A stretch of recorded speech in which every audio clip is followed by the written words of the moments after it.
Hello.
Joel, is that you?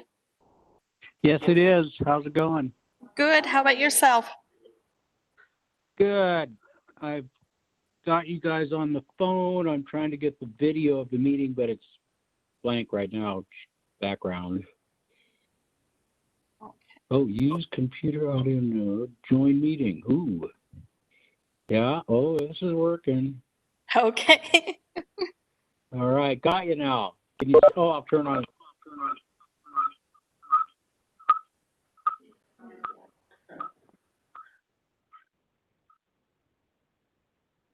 Oh, I can't hear you now.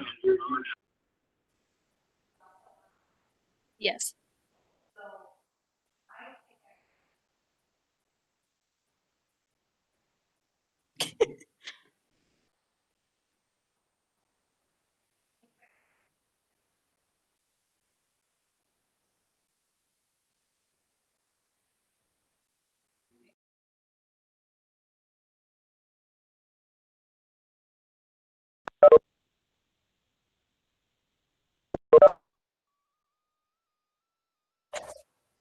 Joel, are you still on with us? We had to do some setting changes.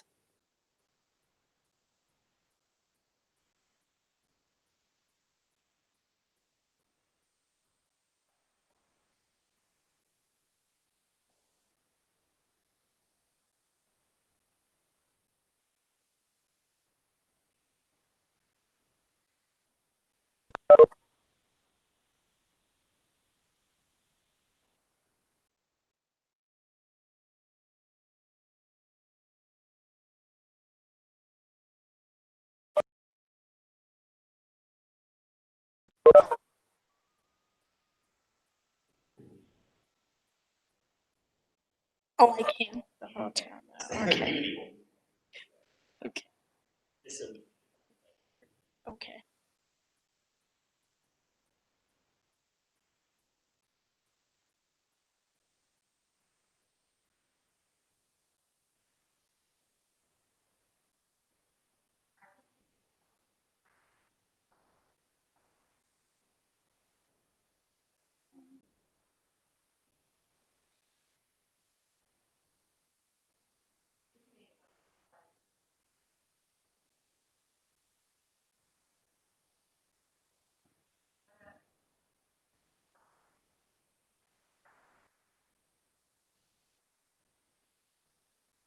Tiffany, can you hear us?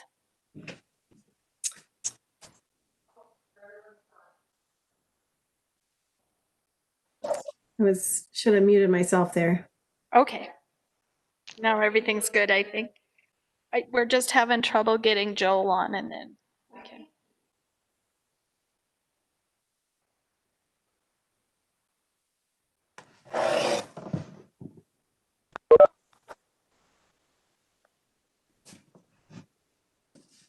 Yeah.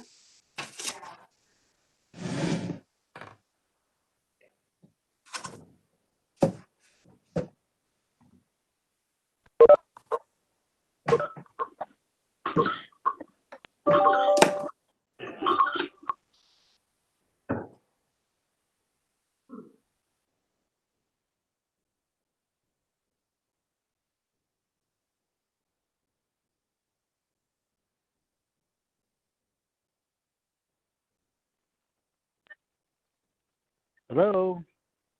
Hi, Joel. Can you hear us now? I can.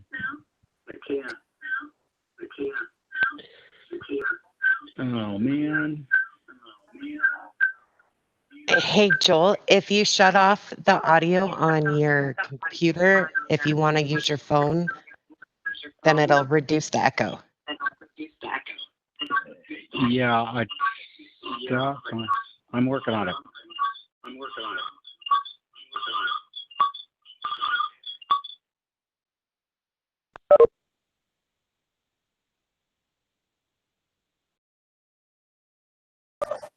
Joel, can you use your computer audio?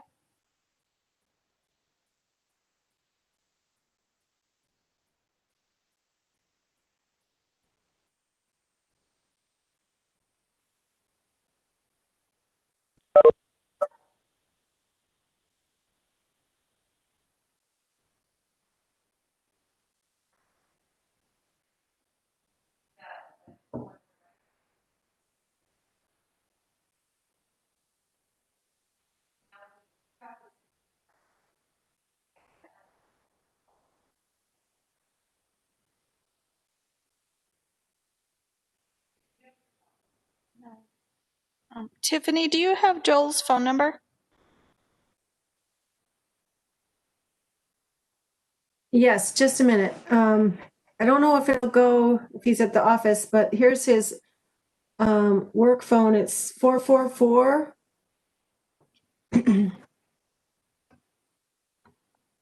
444 6407. Okay.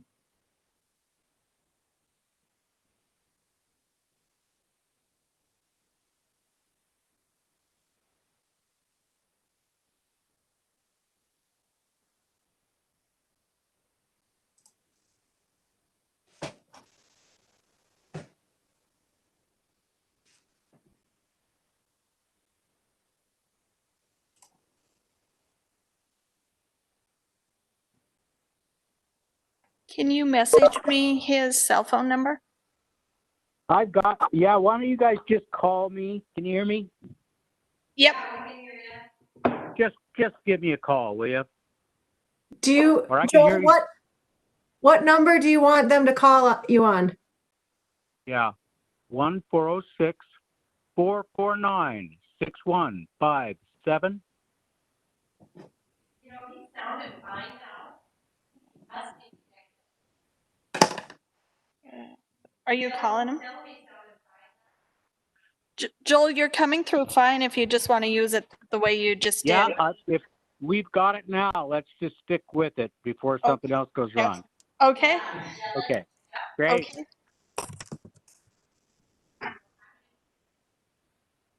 Okay, and then are we about ready to start? Okay.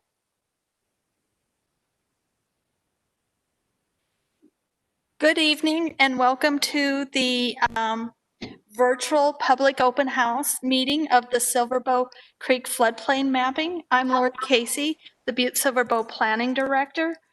Tonight we have with us folks from DNRC and DEQ, as well as I think we may have some folks from FEMA on the line. We have a presentation for you tonight to go over how to show you the maps, the history of why we are doing the map update, and also the timeline for this project. At the end, we will have time to take any questions. We'll have a phone, we'll open up the phone lines at that time for any questions for folks that are on this meeting. So at this time, I'm going to turn it over to Joel Chavez. He is from DEQ to do a little bit of overview and history of the mapping project.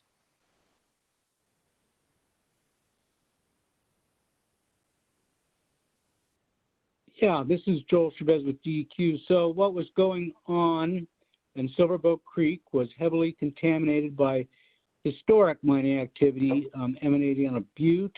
We had a lot of heavy metals deposited, heavy metals and arsenic deposited from some flood events in 1908.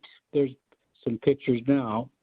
And so the cleanup of Silver Bow Creek was part of the Superfund settlement, and Atlantic Richfield settled with the state of Montana, EPA, and the Kootenai Salish tribe. So as part of that settlement, the state got monies from ARCO to do the cleanup of Silver Bow Creek. And we did that started in fall of 1999 and finished in the fall of 2015. As part of that, we removed about 6.1 million cubic yards of material from the floodplain, rebuilt the stream channel, and rebuilt the floodplain and vegetated it. So we changed the floodplain, and because we changed the floodplain is different, so it had to get a map revision to reflect that. So DEQ, in cooperation with DNRC and Butte-Silver Bow, DEQ took the lead and did that work, and it is complete, and this is part of that process.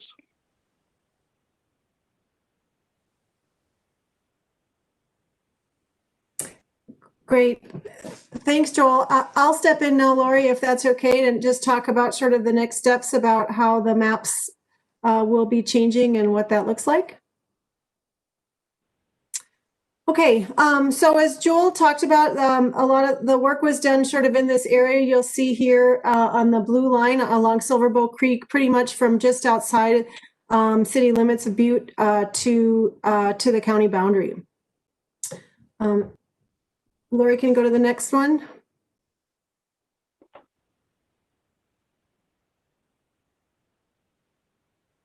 So in this area, you do have existing FEMA floodplain maps. You've had these maps for quite a while, and what they show is the area that has a high risk of getting flooded from what we call a 100-year flood event. But rather than think of it in years, it's the flood event that has a 1% chance of occurring in any given year. So if you can go to the next one, Lori. These maps, much like all floodplain maps around the state and the country, indicate that are at risk of getting flooded. And the maps get used for various purposes. Locally, they get used by Butte-Silver Bow County to, that's where the floodplain regulations apply. So if you're doing any new work in a mapped floodplain, you do need to get a permit and get approval through the county first before doing that. The maps also get used by banks if they're loaning money on a property or a building, rather not property, that they use these maps to determine if the building has a risk of being flooded and if they're going to require flood insurance. The maps also get used by insurance agents to determine flood insurance premiums, and they get used for local planning and emergency management types of purposes.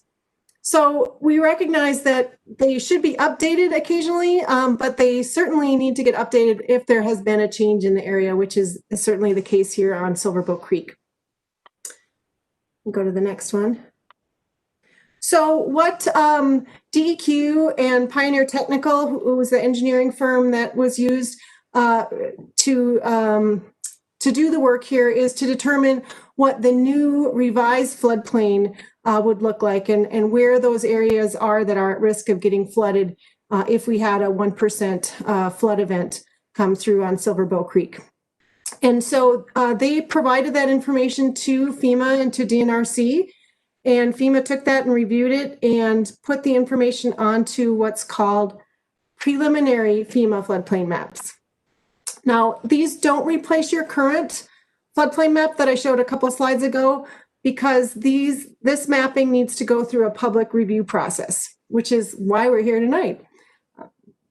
Next one. So if you're on this call, you probably got a letter in the mail from Butte-Silver Bow County letting you know that you are a landowner that could potentially be affected by these proposed changes to the maps, a little bit about the project, and then it has a website where you can go to view the maps and get a whole bunch of other information. So what I'm going to do in a second is I'm going to walk through what's on that website if some of you haven't had a chance to go there.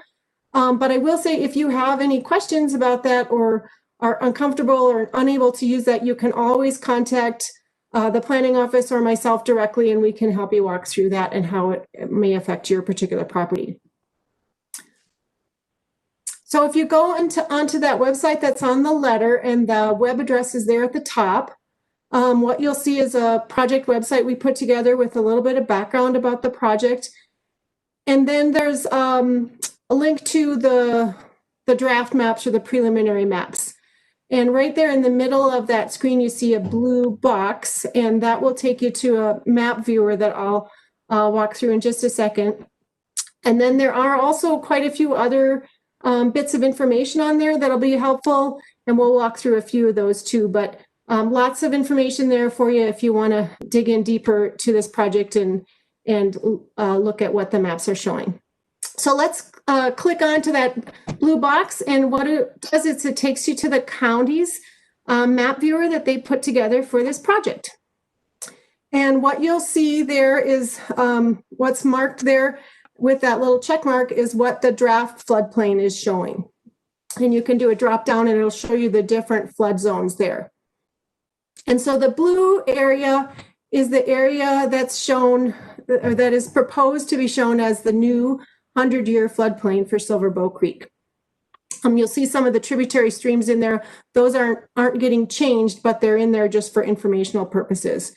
The proposed changes are really just along the main stem of Silver Bow Creek. In a couple of spots, just kind of on the eastern side of the study area, you'll also see an additional zone designation called a floodway. You have a floodway on those current maps. There's also another little piece up by the county boundary where the current study, and then we did it with this study, designated an additional zone where you're going to see that fastest and deepest moving water in the case of a flood event. So the county has regulations that restrict new building in those areas because of that. And you'll also see the 500-year floodplain, which is the area that's at risk of getting flooded when we have a bigger flood event than a 1% or 100-year. And so we call that more of a moderate risk area.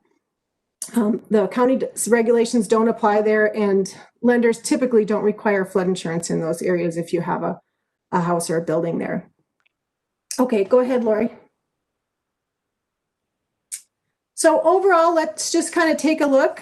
There were some areas that are changing, where new areas that are not in the current maps are getting added to the floodplain.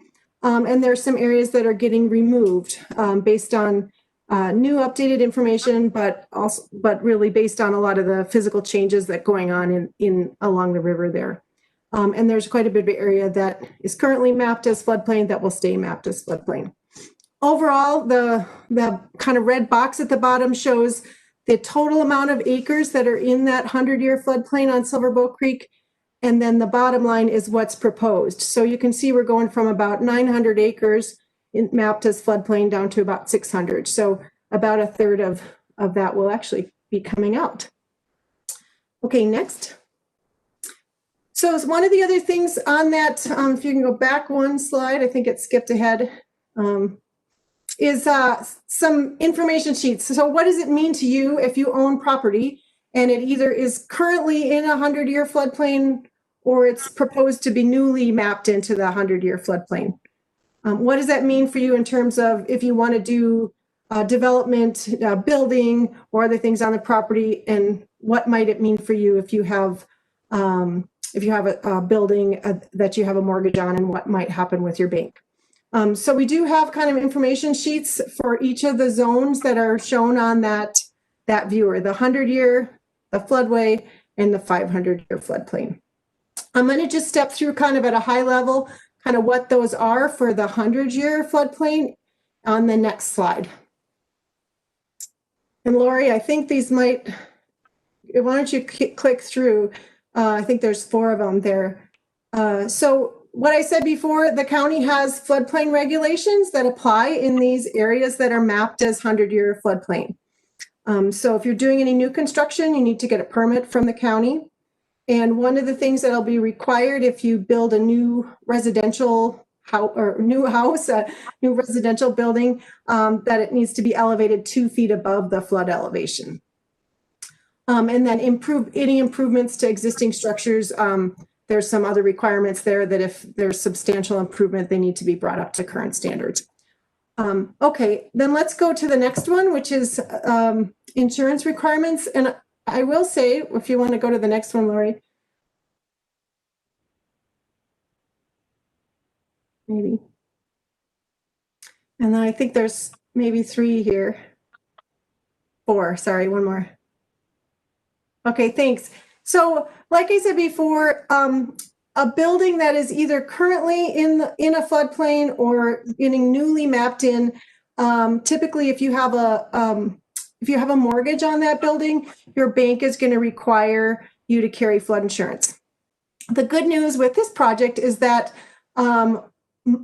pretty much all of the existing buildings that are currently in the mapped floodplain are actually being proposed to be removed out of that mapped area. So when these new maps go into effect, there actually will be should be really no structures or no houses in the 100-year floodplain anymore, which certainly is a plus for folks in terms of future damage and in terms of future insurance requirements. That said, just because you are not in the 100-year floodplain doesn't mean you have no flood risk. So we always encourage, even if you're in a moderate or low flood risk zone, to still consider purchasing flood insurance, even though it might not be required by your bank, to protect yourself in the event of a flood. Okay.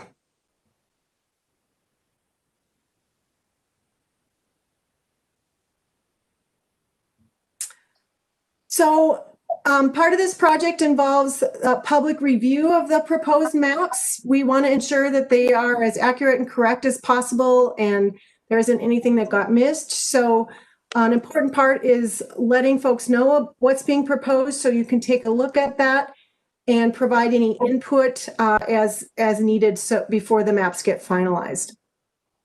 One piece of that is that FEMA will actually open a 90-day comment and appeal period. We are expecting that to happen in early spring of 2021. We don't know the exact dates of that comment period, but once we get that, we will be posting it on the website, and you can always contact Lori Casey or the planning department or myself at DNRC or the DNRC floodplain program for any updates on that. If you are interested in providing comments, or if you have other information to bring forward to dispute or revise or correct the maps any further, we encourage you to do so. There is some information on the website. This is actually posted on the project website, so you can actually get this handout there, and it has a link to where, if you are going to provide additional information, kind of what that needs to look like and be. And so what happens then is, if you have comments or information to appeal the maps, you would need to provide that to the Butte-Silver Bow Planning Department, and they will forward that information onto FEMA and DNRC, and then we will take a look at it and go through the process to revise it. So if you go to the next slide, Lori, you can see that comment period that I talked about is there in the red. What happens, anything that gets submitted during that time frame will get reviewed, and if there are any changes that are warranted to the maps or the study that goes along with the maps, we will make those changes and work towards getting the maps finalized. And then eventually they will go through the process to replace your existing map. And so we are anticipating that to happen probably about 2 years from now, early spring of 2022, when the new maps would become effective. So maybe we had a question slide in there, didn't we?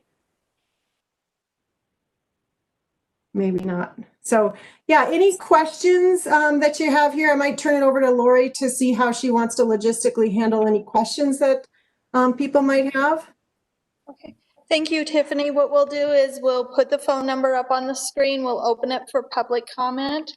There is a little bit of delay for the phone line, so while we're waiting, again, as Tiffany explained, if you're unable to call in or if you would prefer to talk to somebody just one-on-one, you can either contact Tiffany Lind with the DNRC or myself, Lori Casey. Both of our information are on the letter that you received, your landowner letter. So we'll just wait a few minutes, Tiffany, to see if we have any call-ins. Or a few seconds, I guess, not minutes, but. The call-in number, if anybody wants to call in, is 497-5009.